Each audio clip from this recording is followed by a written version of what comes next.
ABC1 Television. Kolo yolinginga mingi namoni yango na bomoi na ngai. ABC1 Television. Na mokili oyo boko tungisama boko nyokwama bino batela kondima. ABC1 Television. Yokuta nyongo nanga yosele sama pasi nanga tina nini na nyokwama esiyo nyokwama po nanga. ABC1 Television. Ozali nzambe na mawa ngana tato lingolu na yo. ABC1 Television. Il y a ABC1 et puis maman Chantal Ayao na Washington yum tatine ngabi vraiment na za papa Denis Lelo na États-Unis na compte il y a ABC1 na YouTube. Na souhaité bino en tout cas plein succès na musabo sala. C'est que c'est l'instrument pour l'évangélisation. Benzamba pas mo la bino na amine so ko édifier amine so ba bon la mitema pona tina nzela na bino. Nzamba pa mo la bino abattre la chaîne na bino apamola pe makile so masia esipa bino. Botika kimi. Merci ngai Elvis Kitunda naza benda moko ya bayembi ya Denis Ngonde. Voilà.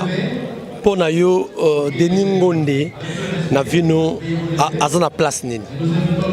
Na vinanga aza benda na place ya munene na vinanga lokola papa lokola mokambi aza benda lokola modèle nanga. Pona ngai. Mbote papa. En fait, on est très bien habillé. Oui, Tu es comme sans Nzambe, on a évangéliste Denis Ngonde, 40e anniversaire nae. Il y a âge.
N'habite bon ayo, papa Denis leki na yo, okoko c'est nini, mais azo représenter nini pa na yo. Oyo eza gloire na Nzambe. Kozela kate, tozaka na kati ya bacercueil bongo boya. Makambo yo ekosuka wa te. Kala te okosepela lisusu okomona biso lisusu na papa Denis na bandeko mosusu. Tolobi tolambokisa évangélisation, musique chrétienne ezonga na place nango, bomo inaseko epesamela bato. Mais tomoni ba icône belé ba yete ba na musique tomoni ka bino. Eza pona nini? Wana tokosola ngo sima.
ABC One Television.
ABC One Television.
ABC One Television.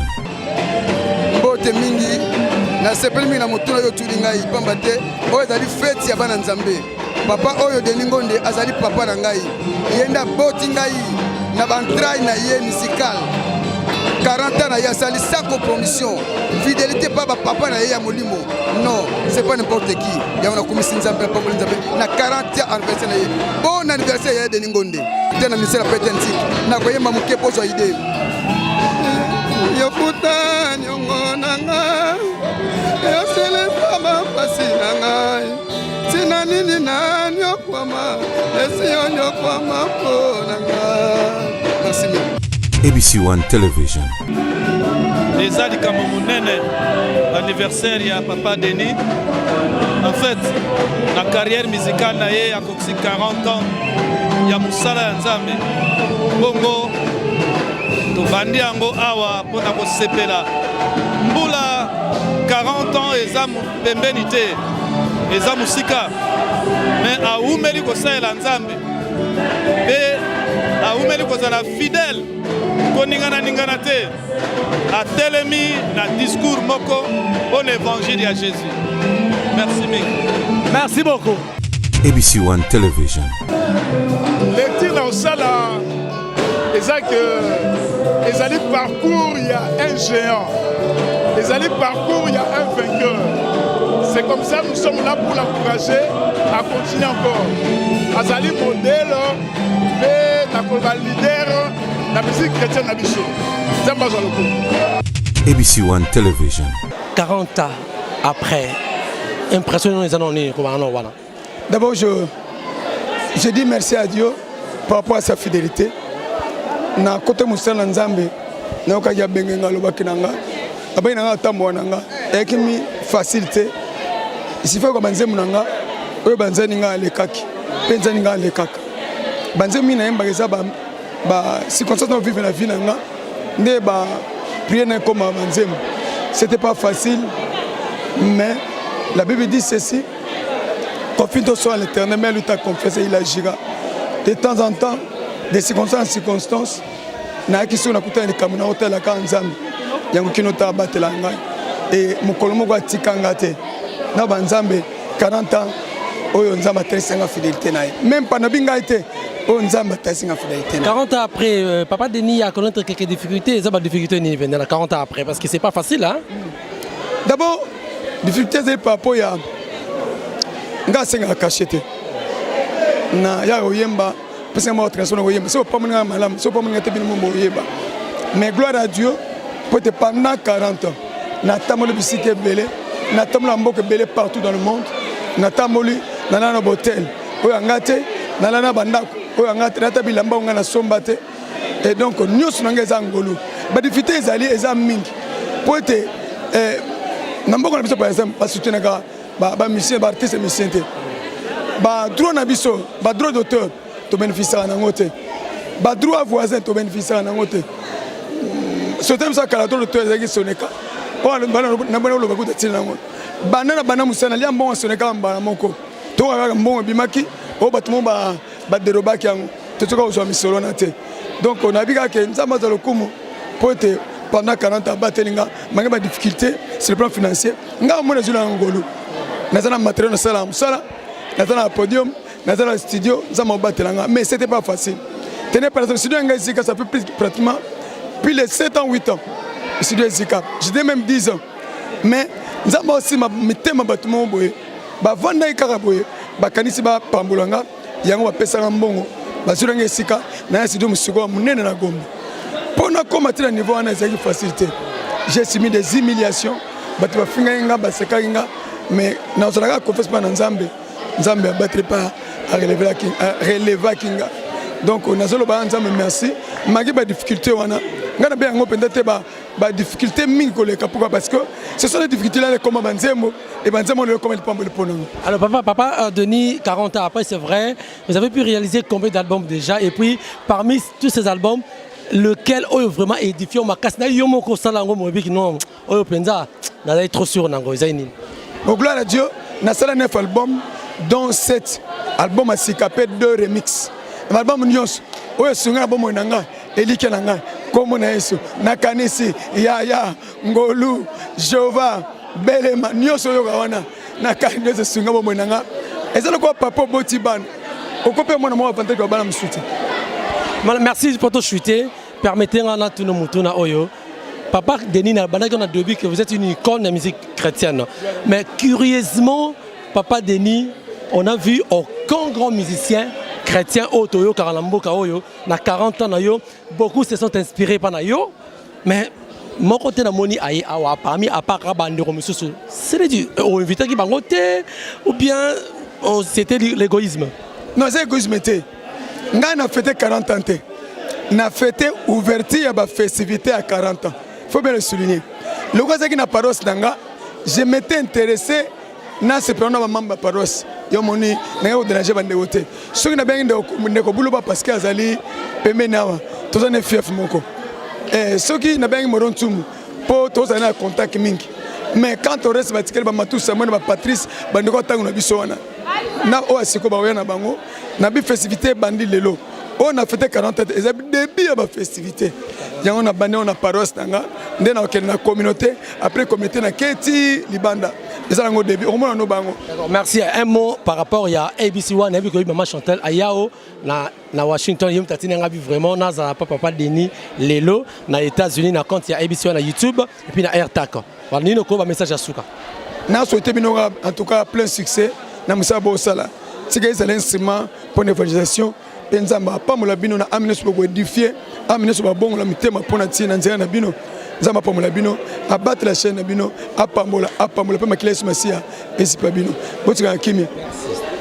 ABC One Television. ABC One Television. Le leader en actualité.